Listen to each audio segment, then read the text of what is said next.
and I hope that Thailand and Indonesia can be the host in someday.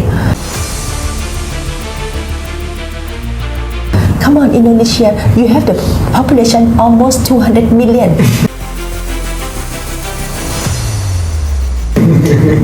And Thailand, 70 something million.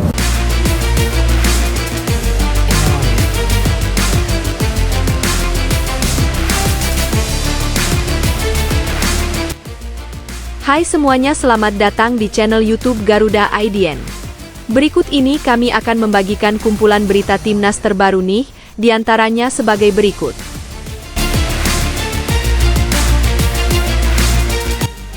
Madam Pang juga tidak setuju laga ASEAN All Stars digelar di Malaysia. Madam Pang lebih setuju jika digelar di Indonesia, karena untuk menghormati Indonesia yang jadi kiblatnya ASEAN. Kebanyakan pacaran sampai lupa dirinya pemain timnas. Nathan Chu Aon akan dijadikan pemain cadangan. Gelandang timnas akan diberikan kepada Tom Haye dan Zhou Pelupesi saat lawan Cina. Gacor, Rizky Ridho bakal dibeli dengan harga yang fantastis oleh salah satu klub di Liga Italia. Akankah pemain satu ini segera tinggalkan Persija Jakarta dan kejar karir abroadnya? Namun sebelum lanjut ke pembahasannya, alangkah baiknya untuk tekan tombol like dan subscribe-nya ya guys. Jika sudah, mari kita lanjut.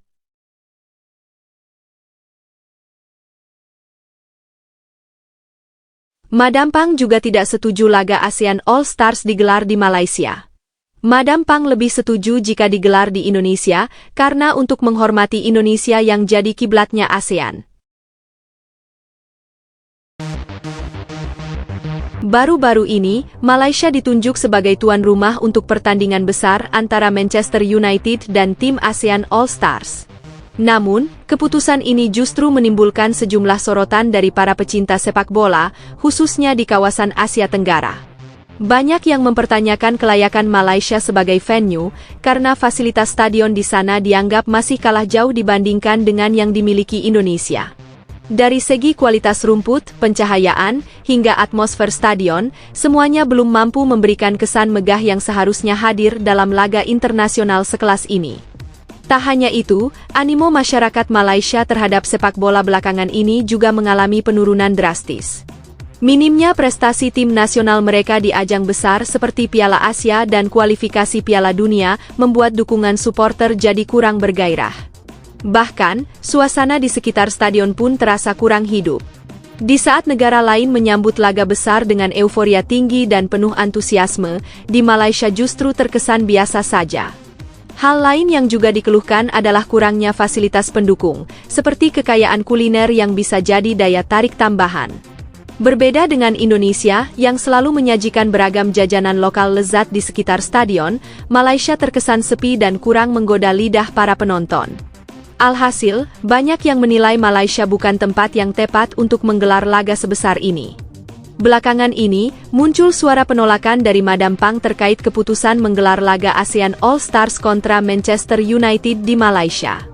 Ia menyampaikan pandangannya dengan cukup tegas bahwa seharusnya pertandingan sebesar ini dilangsungkan di Indonesia, bukan di negeri jiran. Menurutnya, Indonesia jauh lebih pantas menjadi tuan rumah karena saat ini telah menjadi poros sepak bola di kawasan Asia Tenggara. Madam Pang menyoroti keberhasilan Indonesia yang tampil gemilang di level senior dengan berhasil melaju ke babak ketiga kualifikasi Piala Dunia. Tidak hanya itu, timnas U17 juga sempat menorehkan prestasi membanggakan dengan lolos ke Piala Dunia U17 di Qatar, sebuah pencapaian yang belum pernah diraih oleh negara ASEAN lain baru-baru ini. Prestasi tersebut, menurutnya, menjadi bukti bahwa Indonesia lebih layak diberi kehormatan sebagai tuan rumah laga akbar. Dari sisi infrastruktur pun, Indonesia dianggap lebih siap. Stadion kelas dunia seperti Gelora Bung Karno tersedia dan terbukti mampu menampung antusiasme besar penonton. Belum lagi suasana di sekitar stadion yang ramai oleh berbagai jajanan khas yang memanjakan penonton, sebuah pengalaman yang sulit ditemukan di stadion Malaysia yang dinilai kurang hidup. Dengan nada kesal, Madam Pang pun berkata, "Lagian kalau mau cari yang layak, jelas Indonesia tempatnya, bukan Malaysia." Ujar Madam Pang.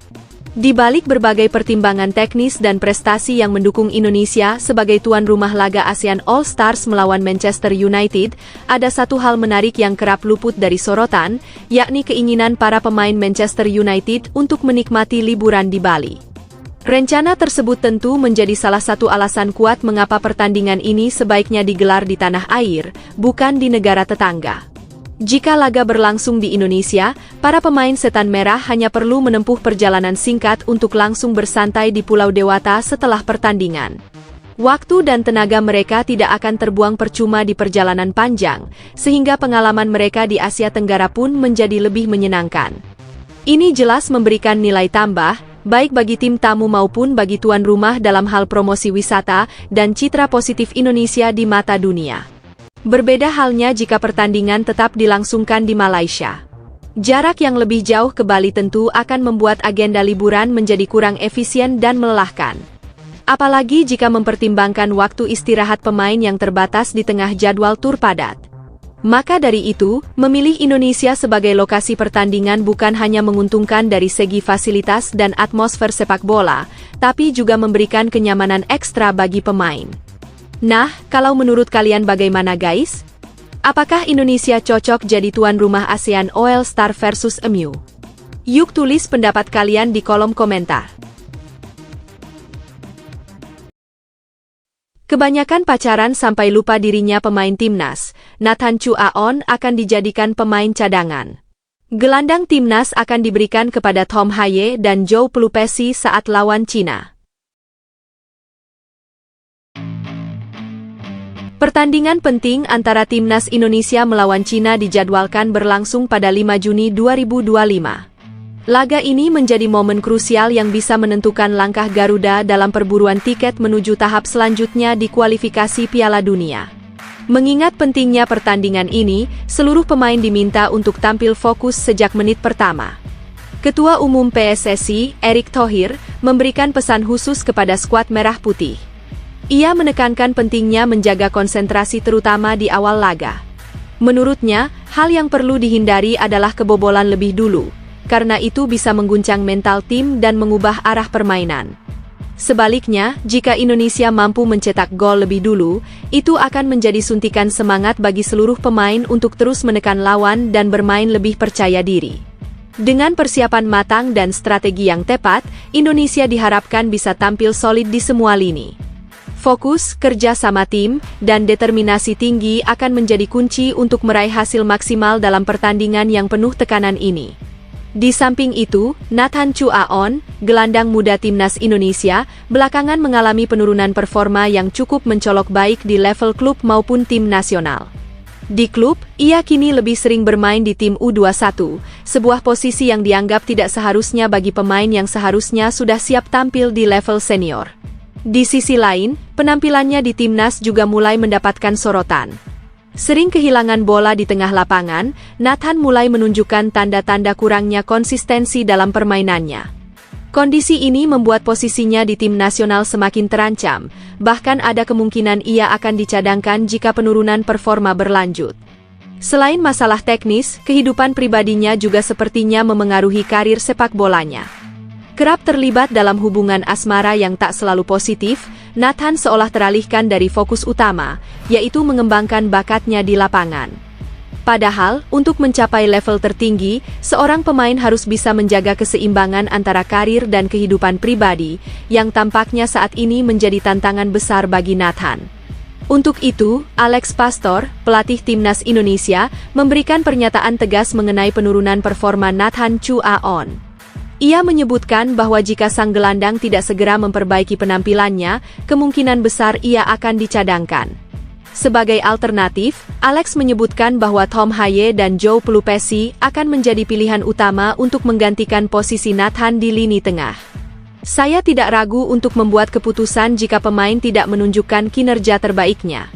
Jika Nathan tidak segera bangkit, saya akan memberikan kesempatan kepada Tom dan Zhou untuk tampil lebih banyak di pertandingan mendatang, ujar Alex. Keputusan ini menunjukkan bahwa di timnas Indonesia, tidak ada tempat untuk pemain yang tidak berkomitmen penuh dalam menjaga kualitas permainan. Tom Haye dan Joy Pelupesi merupakan dua pemain yang kini semakin menonjol dengan statistik impresif mereka. Dalam pertandingan antara Almere City dan SC Heerenveen, Haye menunjukkan kualitas permainan yang sangat baik. Dia bermain penuh selama 90 menit dan menjadi pengatur irama permainan tim. Berdasarkan data, Haye tercatat melakukan 67 sentuhan bola dan berhasil memberikan umpan dengan akurasi mencapai 82%. Selain itu, dia juga menunjukkan ketajaman dengan satu tembakan tepat sasaran dan satu tackle sukses. Tak hanya itu, Haye juga sukses melakukan satu intersepsi dan dua clearance yang membantu timnya bertahan dengan solid. Di sisi lain, Joy Pelupesi tak kalah impresif dalam debutnya bersama timnas Indonesia. Saat melawan Bahrain, dia berduet dengan Haye di lini tengah dalam formasi 3-4-2-1. Kehadirannya memberikan stabilitas baik dalam menyerang maupun bertahan. Data yang ada mencatatkan statistik yang sangat solid untuk Joe, dengan 45 sentuhan bola, 40 umpan dengan akurasi 85%, serta sukses melakukan satu umpan lambung yang mengarah tepat sasaran. Joe juga menunjukkan kemampuan bertahan yang luar biasa, dengan dua duel sukses, dua sapuan, satu intersepsi, dan satu tackle yang membantu memperkuat lini tengah tim. Lantas setujukah kamu jika Nathan Chu Aon dicadangkan saja diganti tim Haye dan Joy Pelupesi? Jika kalian setuju silakan tulis setuju di kolom komentar ya guys. Gacor, Rizky Ridho bakal dibeli dengan harga yang fantastis oleh salah satu klub di Liga Italia. Akankah pemain satu ini segera tinggalkan Persija Jakarta dan kejar karir abroadnya? Rizky Ridho, bek muda andalan timnas Indonesia, dikabarkan tengah masuk dalam radar klub Serie A Italia, Como 1907. Klub yang dimiliki oleh Hartono bersaudara ini disebut-sebut sedang mencari tambahan pemain di lini belakang untuk memperkuat tim mereka. Seiring dengan perjalanan Como yang sukses menembus kasta tertinggi Liga Italia, kebutuhan akan bek berkualitas semakin mendesak. Dalam situasi ini, nama Rizky Ridho muncul sebagai salah satu kandidat yang dinilai mampu mengatasi krisis di lini pertahanan mereka. Ridho, yang saat ini masih terikat kontrak dengan Persija Jakarta hingga 2026, disebut memiliki peluang untuk melanjutkan karirnya di Eropa. Rumor ketertarikan Como terhadap Ridho ramai diperbincangkan di media sosial. Namun, hingga saat ini, belum ada konfirmasi resmi dari pihak klub terkait negosiasi yang serius. Di sisi lain, pemain berusia 22 tahun ini juga dikabarkan menarik minat beberapa klub lain di Asia, termasuk FC Tokyo dari Jepang dan Gimpo FC dari Korea Selatan. Bahkan, Gimpo FC disebut sudah sempat melakukan pembicaraan mengenai gaji, meskipun akhirnya transfer tersebut gagal terwujud. Bagi Como, Rizky Ridho bisa menjadi rekrutan yang menguntungkan dari segi kualitas maupun harga. Dengan nilai pasar sekitar 8,69 miliar rupiah, ia tergolong sebagai pemain yang ekonomis tetapi memiliki potensi besar. Harga tersebut relatif kecil bagi klub-klub Eropa, terutama untuk tim yang baru promosi ke Serie A dan membutuhkan tambahan kekuatan tanpa mengeluarkan dana besar. Selain faktor harga, kondisi skuad Como saat ini juga mendukung kemungkinan perekrutan Ridho. Saat ini, tim asuhan CSC Fabregas hanya memiliki 5 bek tengah, dengan salah satu pemain senior mereka, Federico Barba, mengalami cedera. Situasi ini membuat Como hanya memiliki 4 bek yang tersedia, sehingga kebutuhan akan pemain tambahan di lini belakang menjadi semakin mendesak. Tak hanya itu, Como memiliki hubungan erat dengan Indonesia. Selain kepemilikan klub oleh Hartono bersaudara, staf kepelatihan mereka juga diperkuat oleh Kurniawan Dwi Yulianto, mantan pemain timnas Indonesia yang kini berkarir sebagai pelatih. Kehadiran sosok Kurniawan di tim bisa menjadi faktor yang memudahkan adaptasi Ridho jika transfer ini benar-benar terwujud. Dengan usianya yang masih muda, pengalaman bermain di level internasional, serta kualitasnya sebagai bek tengah yang solid, Rizky Ridho memiliki peluang besar untuk berkembang jika bergabung dengan Como. Jika transfer ini benar-benar terjadi, ia akan menjadi salah satu pemain Indonesia yang berhasil menembus kompetisi Eropa, sebuah langkah yang tentu akan membanggakan bagi sepak bola Indonesia. Tak main-main, Ole Romeni sudah resmi dinaturalisasi PSSI langsung incar Pascal Struij. PSSI harus buru-buru sebelum Pascal direkrut oleh KNVB.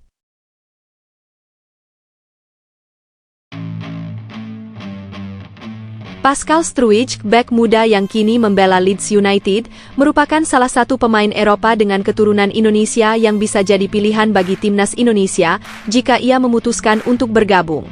Struijk memiliki kakek dan nenek asal Indonesia yang berasal dari masa kolonial Belanda, yang membuka peluang baginya untuk bermain bagi timnas Garuda.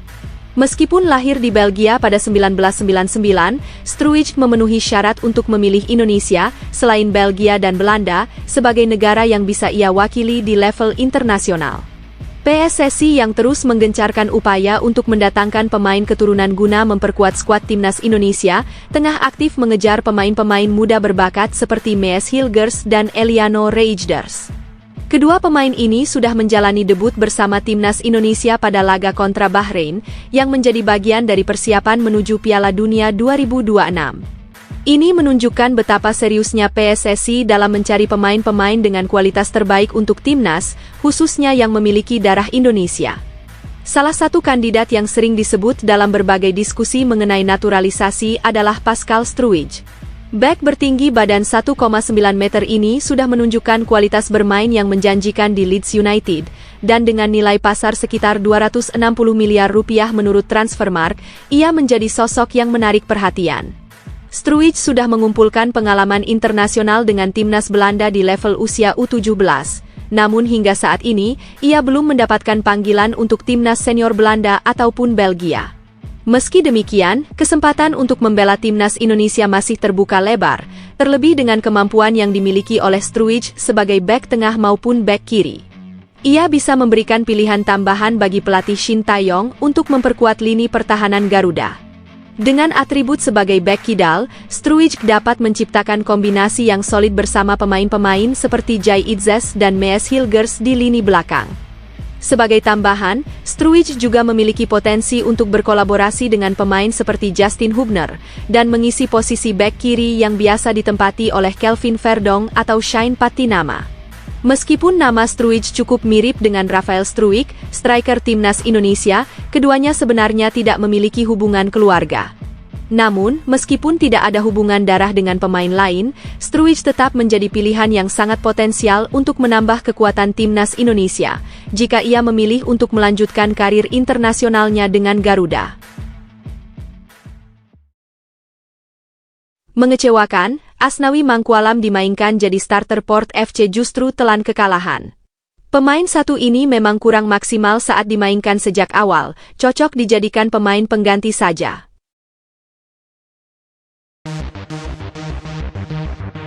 Asnawi Mangkualam harus menerima kenyataan pahit setelah timnya, Port FC, mengalami kekalahan dalam laga terbaru mereka di Liga 1 Thailand musim ini. Bertandang ke markas Bang Pathum United, Port FC harus pulang dengan tangan hampa setelah kalah tipis 0-1 dalam pertandingan yang berlangsung di Stadion Leo, Pathum Thani, Thailand, pada Minggu kemarin. Dalam laga tersebut, Asnawi mendapat kepercayaan untuk tampil sejak menit awal. Namun, ada hal menarik yang terjadi dalam pertandingan ini. Pemain timnas Indonesia itu tidak dimainkan di posisi aslinya sebagai bek kanan, melainkan sebagai winger kanan. Sementara itu, posisi bek kanan diisi oleh pemain lokal, Subhanan Burerat. Meskipun bermain di posisi yang berbeda, Asnawi tetap menunjukkan determinasi tinggi sepanjang pertandingan. Ia berusaha keras membantu timnya dalam bertahan maupun menyerang, namun sayangnya, Port FC gagal mencetak gol. Satu-satunya gol dalam pertandingan ini dicetak oleh pemain tuan rumah, Surachard Sareelm, pada menit ke-37. Gol tersebut menjadi pembeda dalam duel yang berlangsung ketat dan membuat Port FC harus pulang tanpa membawa poin. Asnawi sendiri bermain penuh selama 90 menit, menunjukkan bahwa pelatih Port FC memiliki kepercayaan besar terhadap kemampuannya. Meski begitu, kekalahan ini menjadi pukulan bagi timnya yang sedang berusaha mengamankan posisi di papan atas klasemen. Dengan hasil ini, Port FC tetap berada di peringkat keempat klasemen sementara Liga 1 Thailand dengan koleksi 33 poin dari 21 pertandingan. Sayangnya, peluang mereka untuk meraih gelar juara musim ini semakin kecil, mengingat mereka kini terpaut 18 poin dari Buriram United yang kokoh di puncak klasemen. Sementara itu, kemenangan yang diraih Bang Pathum United membuat mereka naik ke peringkat kelima dan kini memiliki jumlah poin yang sama dengan Port FC. Hal ini membuat persaingan di papan atas semakin ketat, di mana setiap pertandingan akan menjadi krusial dalam menentukan posisi akhir tim di musim ini. Bagi Asnawi, laga ini menjadi pengalaman berharga, terutama karena ia dimainkan di posisi yang tidak biasa. Adaptasi di berbagai peran bisa menjadi nilai tambah bagi karirnya, baik di level klub maupun tim nasional. Kini, Port FC harus segera bangkit dan fokus pada pertandingan berikutnya untuk kembali ke jalur kemenangan. Membanggakan, Muhammad Kaffiatur Rizky berhasil jadi pemain kunci di laga Indonesia versus Kamboja di Piala AFF U19. Timnas Indonesia punya calon kiper utama yang kualitasnya mendunia. Timnas Indonesia U19 berhasil meraih kemenangan penting dalam laga penyisihan Grup A Piala AFF U19 2024 setelah menaklukkan Kamboja dengan skor 2-0 pada Sabtu, 20 Juli 2024. Hasil ini memperkokoh posisi Garuda Muda di puncak klasemen grup dan semakin mendekatkan mereka ke babak semifinal. Kemenangan tersebut dipastikan lewat gol yang tercipta di babak kedua. Kadek Arel membuka keunggulan pada menit ke-71, sebelum akhirnya Iqbal Gwijangge menggandakan skor pada menit ke-85.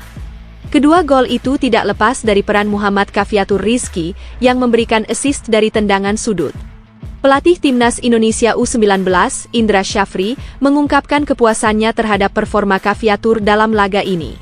Meskipun baru dimainkan di babak kedua, gelandang berusia 18 tahun itu mampu memberikan kontribusi besar dalam skema serangan tim. Indra menjelaskan bahwa Kaffiatur baru saja pulih dari cedera yang membuatnya absen selama 3 minggu. Sebelumnya, ia bahkan sudah berencana untuk menurunkannya saat menghadapi Filipina, namun masih harus memastikan kondisinya benar-benar siap. Selain menyoroti performa individu, Indra juga mengakui bahwa Kamboja memberikan perlawanan yang cukup menyulitkan, terutama dengan strategi bertahan yang sangat rapat. Selama 70 menit, Timnas Indonesia kesulitan menembus pertahanan lawan, hingga akhirnya strategi umpan silang mulai diterapkan lebih intens. Pendekatan ini terbukti efektif karena 2 gol kemenangan lahir dari skema bola mati yang dieksekusi dengan baik.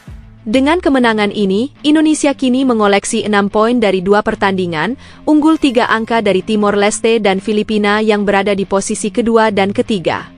Posisi ini membuat Timnas U19 hanya membutuhkan hasil imbang dalam laga terakhir melawan Timor Leste pada 23 Juli 2024 untuk memastikan tiket ke semifinal. Indra juga menegaskan bahwa dalam pertandingan berikutnya, ia akan melakukan rotasi pemain agar seluruh skuad tetap dalam kondisi optimal. Dengan sistem kompetisi yang padat, menjaga kebugaran pemain menjadi salah satu faktor penting dalam upaya meraih gelar juara. Sebagai informasi, turnamen Piala AFF U19 2024 terbagi dalam 3 grup, di mana hanya juara grup yang otomatis lolos ke semifinal. 1 slot tambahan akan diberikan kepada runner-up terbaik dari seluruh grup. Dengan posisi yang menguntungkan saat ini, Garuda Muda berada di jalur yang tepat untuk melaju ke fase gugur dan bersaing memperebut Mengejutkan, Timnas Indonesia ternyata selama ini sudah jadi trending topik di Liga Inggris. Kabarnya klub-klub di sana salut dengan para pemain Timnas Indonesia dan mulai ingin rekrut punggawa Garuda. Timnas Indonesia ternyata menjadi bahan pembicaraan di ruang ganti salah satu klub Premier League, Brighton and Hove Albion FC. Perbincangan itu melibatkan 2 pemain kunci Brighton, yakni Joel Veltman dan Kaoru Mitoma. Veltman, yang merupakan bek asal Belanda dengan darah keturunan Indonesia, mengaku cukup mengikuti perkembangan skuad Garuda. Pemain berusia 33 tahun itu menyadari bahwa Timnas Indonesia kini berada di bawah asuhan Patrick Kluivert, sosok yang tak asing baginya sebagai legenda sepak bola Belanda. Kehadiran Kluivert sebagai pelatih Timnas Indonesia membuatnya semakin tertarik untuk mengamati kiprah Garuda di kancah internasional. Sementara itu, Mitoma, winger andalan Brighton yang juga menjadi bintang di Timnas Jepang, turut memberikan pandangannya tentang perkembangan Timnas Indonesia. Ia menyebut bahwa sepak bola Indonesia semakin menunjukkan kemajuan, terutama dengan masuknya sejumlah pemain keturunan dan naturalisasi yang memperkuat skuad. Sebagai pemain yang juga berasal dari Asia, Mitoma memiliki perhatian terhadap perkembangan sepak bola di kawasan tersebut, termasuk Indonesia yang belakangan mulai menarik perhatian dunia. Menariknya, Veltman secara terbuka mengungkapkan ketertarikannya untuk bisa bermain bersama timnas Indonesia. Meskipun dirinya telah memiliki 28 caps bersama timnas Belanda, ia tidak menutup kemungkinan untuk membela Merah Putih jika ada kesempatan. Ia pun menyadari bahwa dalam beberapa tahun terakhir, semakin banyak pemain keturunan Belanda yang memutuskan untuk bergabung dengan timnas Indonesia melalui proses naturalisasi. Namun, Veltman juga memahami bahwa untuk bisa memperkuat timnas Indonesia, ada regulasi yang harus dipenuhi. Statusnya sebagai pemain yang sudah pernah membela timnas Belanda dalam ajang resmi menjadi salah satu kendala utama. Meski demikian, minatnya terhadap sepak bola Indonesia tetap besar, dan ia terus memantau perkembangan skuad Garuda dari kejauhan. Percakapan di ruang ganti Brighton ini menunjukkan bahwa timnas Indonesia mulai menarik perhatian di level internasional, terutama di liga-liga top Eropa. Dengan semakin banyaknya pemain keturunan dan naturalisasi, serta kehadiran pelatih kelas dunia seperti Patrick Kluivert, bukan tidak mungkin Garuda akan semakin disegani di Asia maupun dunia. Mantap, Tom Haye cetak 2 assist saat melawan FC Utrecht dan berhasil membuahkan gol. Selain itu, The Professor juga beberapa kali mengecoh lawan-lawannya sampai tak berkutik. Tom Haye, playmaker and gelandang timnas Indonesia, memberikan kontribusi besar saat Almere City meraih kemenangan penting dalam Liga Belanda pada 2025. Dalam pertandingan pekan ke-22 yang berlangsung di Stadion Galgenwaard, minggu lalu, Almere City berhasil mengalahkan FC Utrecht dengan skor tipis 1-0. Hasil ini sangat mengejutkan, mengingat Almere City yang masih terpuruk di dasar klasemen, sedangkan Utrecht berjuang keras untuk meraih tiket ke Liga Champions. Almere City, yang sebelumnya hanya mencatatkan 2 kemenangan dari 21 laga, menunjukkan semangat juang yang lebih tinggi di pertandingan ini.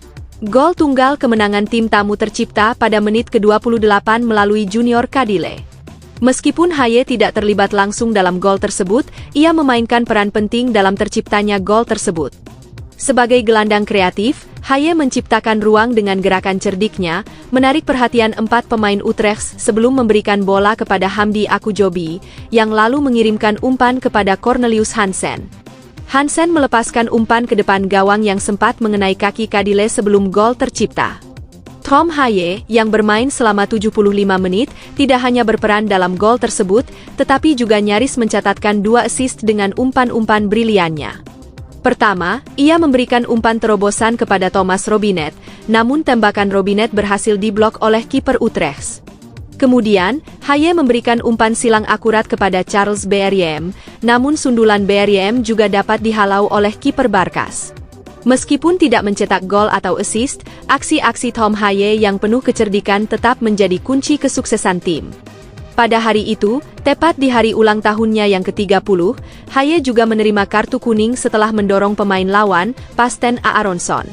Kemenangan ini memberikan angin segar bagi Almere City, meski mereka masih tertahan di dasar klasemen dengan 13 poin. Almere City kini menghadapi tantangan berat selanjutnya, yaitu melawan NEC Nijmegen pada 16 Februari.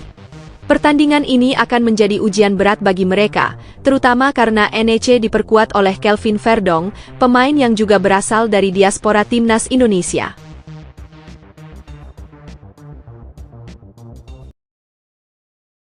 Ini baru mantap, Jens Raven bukan pemain yang egois meskipun jago bikin gol. Indra Syafri selalu ingatkan agar Jens Raven selalu perhatikan rekan-rekannya dan tidak bermain sesuka hati.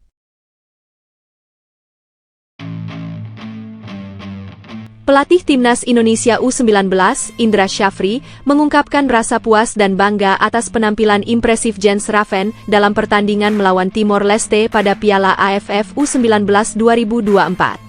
Dalam laga yang digelar di Stadion Gelora Bung Tomo, Surabaya, Indonesia berhasil meraih kemenangan besar 6-2, dengan Jens mencetak 2 gol dan memberikan 1 assist. Penampilan gemilang ini menjadi sorotan utama dalam keberhasilan tim Garuda Muda di fase grup. Indra Syafri menyampaikan bahwa Jens diberikan waktu bermain secara bertahap sejak awal turnamen. Pada pertandingan pertama melawan Filipina, Jens hanya bermain sekitar 15 hingga 20 menit, sementara pada laga kedua kontra Kamboja, ia mendapat kesempatan bermain selama 45 menit. Namun, dalam pertandingan melawan Timor Leste, Jens akhirnya bermain penuh selama 9 menit. Kepercayaan yang diberikan pelatih ini dibayar lunas oleh Jens yang tampil luar biasa, mencetak 2 gol dan memberikan kontribusi penting bagi tim. Salah satu momen penting dalam pertandingan tersebut adalah saat Jens memilih memberikan assist yang cerdik untuk gol Arhan Kaka pada menit ke-53. Meskipun Jens memiliki peluang untuk mencetak hat-trick, ia lebih memilih untuk memberikan bola kepada Arhan yang berada dalam posisi lebih baik. Pilihan ini menunjukkan kedewasaan dalam pengambilan keputusan dan rasa solidaritas yang tinggi dalam permainan tim. Indra Syafri memuji sikap profesional Jens Raven yang tidak hanya tampil tajam di depan gawang, tetapi juga mampu menunjukkan rasa tanggung jawab sebagai bagian dari tim. Pelatih asal Sumatera Barat itu menambahkan bahwa meskipun Jens telah menunjukkan performa yang sangat baik, dia akan terus memantau perkembangan pemain FC Dordrecht U21 tersebut untuk menentukan siapa yang layak mengisi skuad terbaik Indonesia di babak semifinal. Dengan penampilan solid seperti ini, Jens Raven jelas menunjukkan potensinya yang luar biasa dan menjadi salah satu pilar penting yang diandalkan dalam upaya Timnas Indonesia U19 untuk meraih prestasi di Piala AFF U19 2024. Bikin penasaran, Patrick Kluivert dan asisten pelatihnya tiba-tiba bertemu dengan bos Liga 1. Patrick meminta agar kualitas Liga 1 ditingkatkan dari tahun ke tahun agar Timnas Indonesia juga makin bagus kualitasnya. Timnas Indonesia yang dipimpin oleh pelatih Patrick Kluivert baru-baru ini mengadakan pertemuan dengan jajaran petinggi PT Liga Indonesia Baru. Pertemuan tersebut bertujuan untuk membahas berbagai hal penting yang berkaitan dengan perkembangan sepak bola tanah air. Dalam kesempatan tersebut, Kluivert tidak hanya hadir sendiri, tetapi juga didampingi oleh asisten pelatihnya, Alex Pastoor, dan Denny Landzaat, serta pelatih Timnas Indonesia U23, Gerald Vanenburg. Salah satu agenda utama dalam pertemuan itu adalah permintaan khusus yang disampaikan oleh Kluivert. Pelatih asal Belanda tersebut mengungkapkan bahwa pengembangan pemain muda di Indonesia perlu mendapat perhatian lebih. Ia menekankan pentingnya pembinaan yang lebih baik dan berkelanjutan guna menciptakan talenta-talenta muda yang dapat memperkuat Timnas Indonesia di masa depan. Permintaan tersebut sejalan dengan program Elite Pro Academy yang dijalankan oleh PT LIB, yang diharapkan dapat mencetak pemain-pemain muda berkualitas untuk level profesional. Selain itu, PT LIB juga memanfaatkan kesempatan ini untuk mempresentasikan berbagai kompetisi yang mereka kelola, termasuk Liga 1, Liga 2, dan Liga Nusantara. Hal ini dilakukan agar Kluivert dan staf pelatih lainnya dapat memahami lebih dalam tentang struktur dan jalannya kompetisi sepak bola di Indonesia. Direktur Utama PT LIB, Ferry Paulus, berharap pertemuan ini menjadi langkah awal yang positif untuk menciptakan sinergi antara Timnas Indonesia dan operator kompetisi. Para pejabat PT LIB yang hadir dalam pertemuan tersebut, antara lain Direktur Operasional Asep Saputra, Direktur Keuangan Sadikin Aksa, dan Manajer Performance Development Guntur Cahyo Utomo, menunjukkan komitmen mereka untuk mendukung perkembangan sepak bola Indonesia. Mereka percaya bahwa kerjasama yang erat antara Timnas Indonesia dan PT LIB akan sangat berdampak positif dalam menciptakan sepak bola yang lebih kompetitif dan berkualitas. Dengan adanya pertemuan ini, diharapkan akan ada langkah konkret yang diambil untuk memperbaiki ekosistem sepak bola Indonesia, mulai dari level klub hingga pengembangan pemain muda, yang nantinya akan memperkuat Timnas Indonesia baik di ajang regional maupun internasional.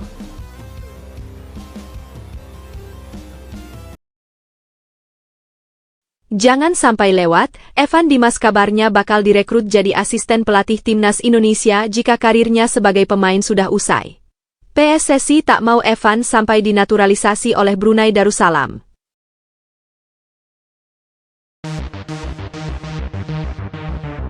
Performa cemerlang Timnas Indonesia dalam beberapa tahun terakhir telah menarik perhatian banyak pihak, termasuk masyarakat dan penggemar sepak bola. Tim Garuda, yang terus menunjukkan kualitas permainan yang meningkat, berhasil melaju ke putaran ketiga kualifikasi Piala Dunia 2026 zona Asia. Salah satu pencapaian paling mengesankan adalah ketika Indonesia berhasil mengalahkan Arab Saudi, sebuah tim yang telah lama menjadi langganan tampil di Piala Dunia. Namun, popularitas yang terus meningkat ini juga datang dengan dampak negatif, salah satunya adalah beredarnya berbagai kabar tidak benar atau hoaks yang mencuat di media sosial.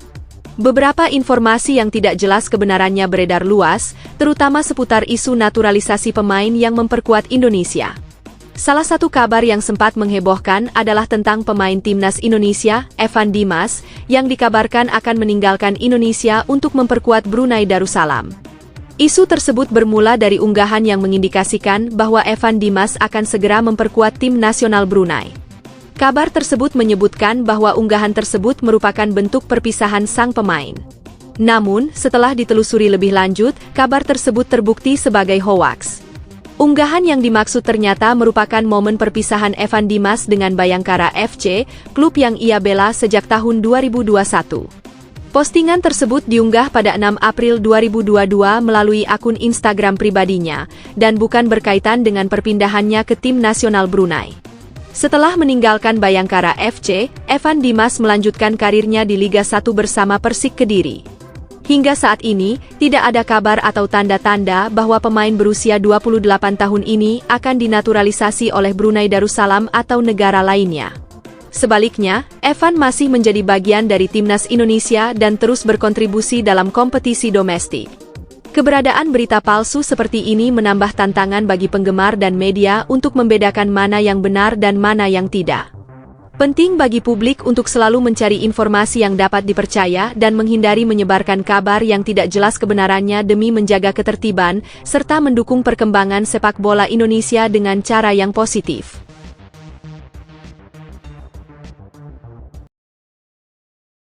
Tak tanggung-tanggung, Ibu Mees Hilgers sampai ikut andil dalam proses naturalisasi Jayden Oosterwolde. Timnas Indonesia masih butuh bek-bek tangguh seperti Jayden.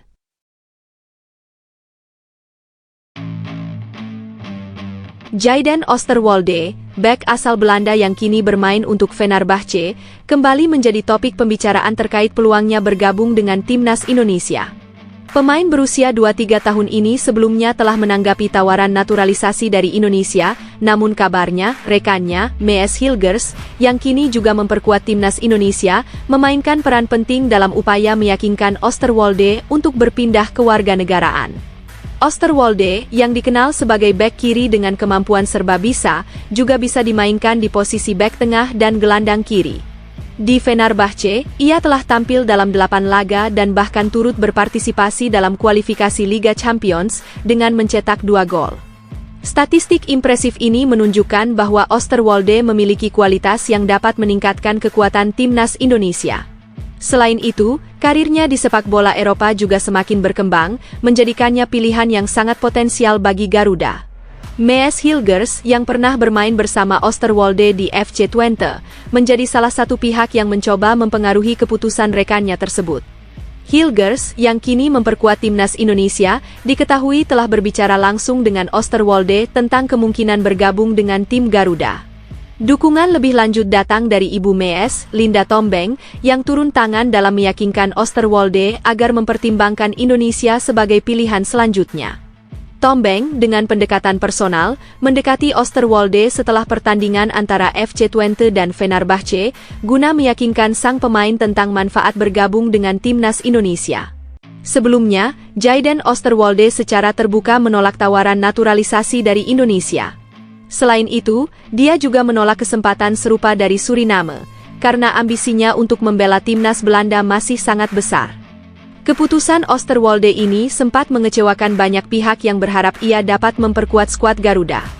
Namun, dengan dukungan dari Mees Hilgers dan Linda Tombeng, ada kemungkinan bahwa Oosterwolde dapat mempertimbangkan kembali tawaran yang diberikan. Meski demikian, Oosterwolde tetap mempertahankan tekadnya untuk membela Timnas Belanda di masa depan, yang bisa mempengaruhi keputusannya terkait naturalisasi dengan Indonesia. Sementara itu, Timnas Indonesia terus memantau situasi dan berusaha memperkuat skuad mereka dengan pemain-pemain berkualitas, baik yang bermain di Eropa maupun dari berbagai latar belakang.